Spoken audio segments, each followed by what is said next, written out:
Grabe, matutulog na lang ako guys, natuklasan ko. Diyos ko, ganito na yung, ganyan na ka talaga kasinungaling yung Judas na Mons na yan, no?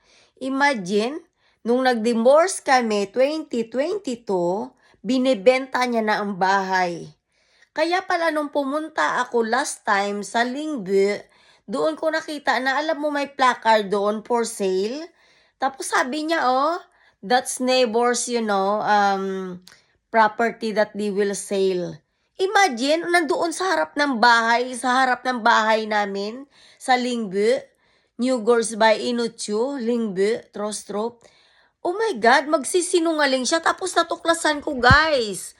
Sa Google, mai-enter mo nandoon ang presyo from 2022 na naka-sale. Diba?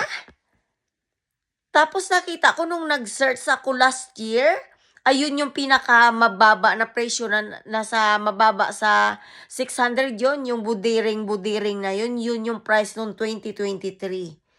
Ay grabe, nung nandito ako binabarat nila para wala ako makuha, guys. 'Di ba? Ang issue dito, guys, ang dami-dami niyang kaso sa akin eh. Issue kung paano ako ipapatay, issue kung paano siya magsinungaling, gawin akong gago paikot-ikot sa sarili nilang kwento dito sa Pisting Yawang country niya.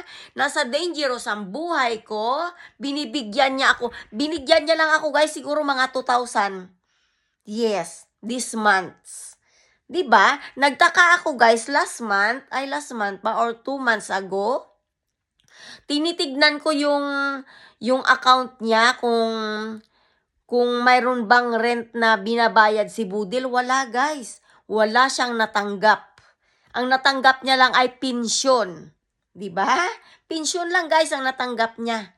Yun lang ang natanggap niya. Pero ang hindi ko maintindihan kung bakit tong lalaking ito, pinipilit niya akong tanggalan ng susi. Para alam mo, nililinlang-linlang niya ako. Wala akong susi. Can I borrow your key? Can I borrow your phone? Kasi I want to log in Meet ID. Gago. Maglalagin ka sa Meet ID mo. Gagamitin mo yung cellphone ko kasi nasira daw yung cellphone niya. Kahit anong gawin mo, hindi ka pwede mag-login gamit ang ibang cellphone or ibang number sa Meet ID.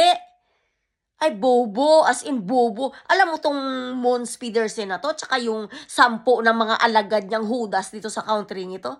As in, demonyo. Akala niya maiisahan niya ako, no? Hindi ako papayag, guys.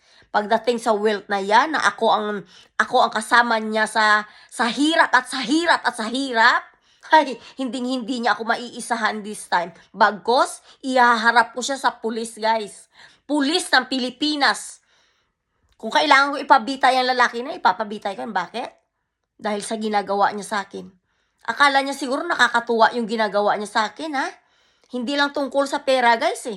Tungkol sa pagpatay at pagligpit sa akin. Yun ang biggest issue. At pag-poison at pagdaladala niya ng mga poison dito at pag-welcome niya ng mga idiot na mga tao dito para ipapasok sa bahay. Yun kaya ang biggest issue ko. Kailangan ko ng backup ni Auntie Vivian. Kaya tinatanggalan din nila ako ng signal sa cellphone ko o kaya sa dito sa bahay, hindi ko alam kung yung tatanggalan eh.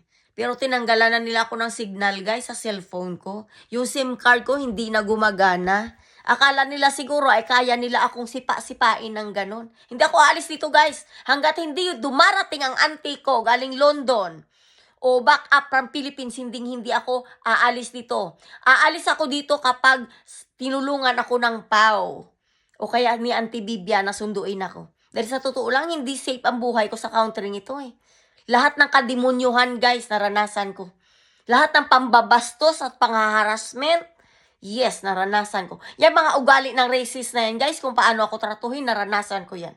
Pinaka-worst na country sa buong mundo. Nandito na sa Europe, pero itong Pisting Yawang country ito, pinaka-worst. Yes, guys, pinaka-worst nga.